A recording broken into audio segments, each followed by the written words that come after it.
got Gothic, Tasmania bound. Entering the Derwent River, she carries the royal couple to the southernmost part of the Dominion.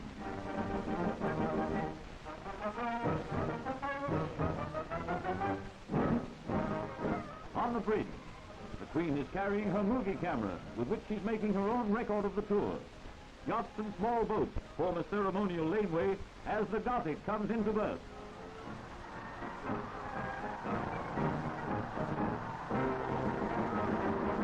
Hobart Town, Australia's second oldest city, gives a royal welcome to the royal parties.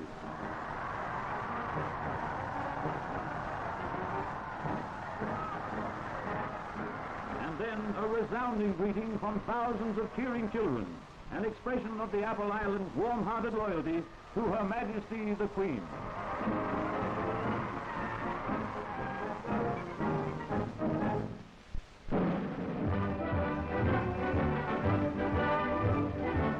The Queen begins her official duties in Victoria when she opens State Parliament. Radiant in regal splendor, her warm smile seems to embrace the crowds that throng to see her.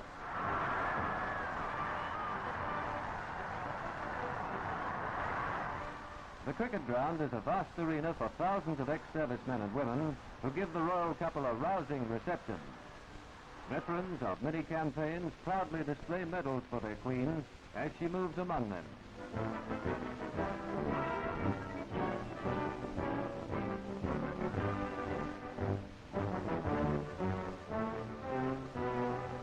Legacy children form the royal cipher in an impressive display which earns royal approval. To round off the occasion, two dignified youngsters present a bouquet.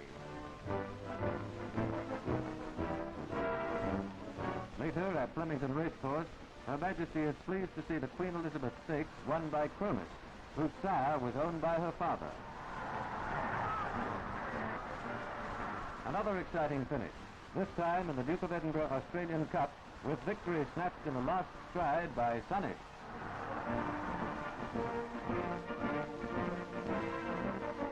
From Flemington to Kooyong, scene of last year's Davis Cup victory, where the Queen and the Duke, both keen enthusiasts, watch a tennis test match between South Africa and Australia.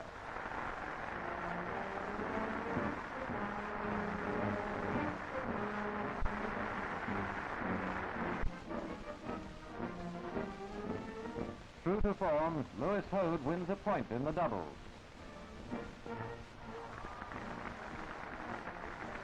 After the match, Sir Norman Brooks, president of the Lawn Tennis Association, shows the royal couple the Davis Cup, then presents to each a smaller replica of the treasured trophy.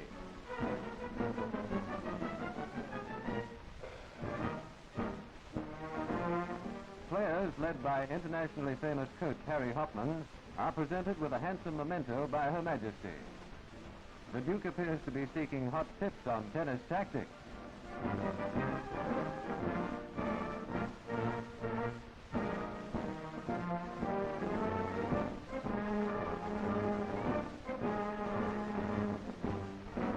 Could be he's trying to sign up Lewis Hode for England's Davis Cup team. Another tennis hero, Ken Rosewall, takes his bow to Her Majesty.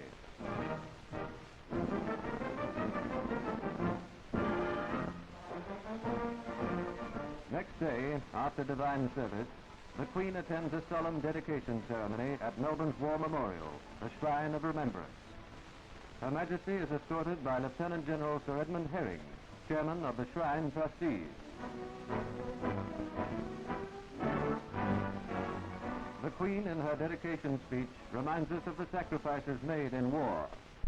To the glory of God and in grateful memory of the men and women of this state who served in the Second World War, I dedicate this forecourt and set alight the flame in honor of all those who died for us.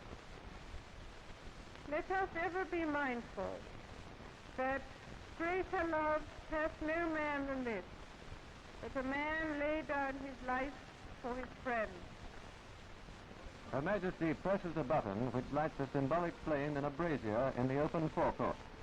This flame, which will never be extinguished, is an everlasting memorial to the illustrious dead.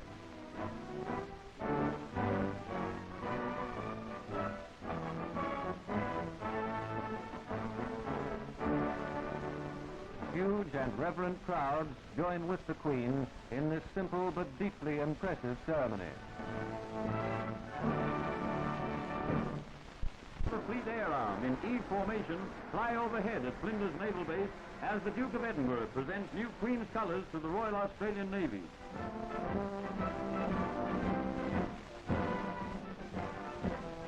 Wearing the uniform of Admiral of the Fleet, the Duke takes the salute as the colour party parades with senior service precision.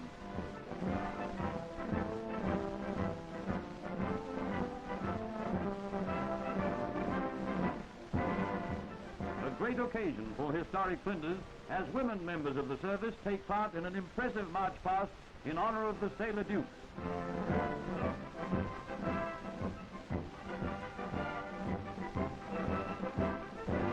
Another fly past at Point Cook, where Her Majesty with the Duke visits the cradle of the Royal Australian Air Force. Behind these marching airmen are traditions dating back to World War I.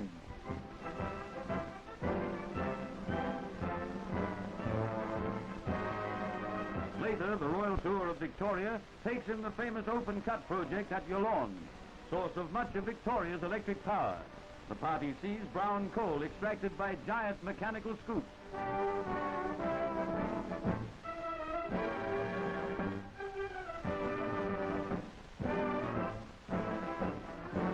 A system of water sprays operates continuously to prevent fire in the open cut.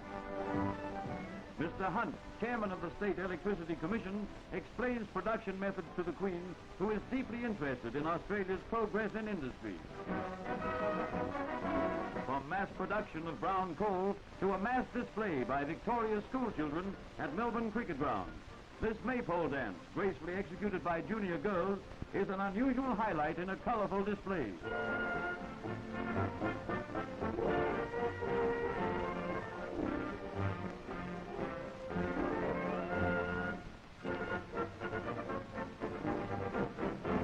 Party sees more than 17,000 children spell out a mass welcome, a big word for a big occasion. Children impulsively break formation, and the symbol of welcome becomes warm and living reality.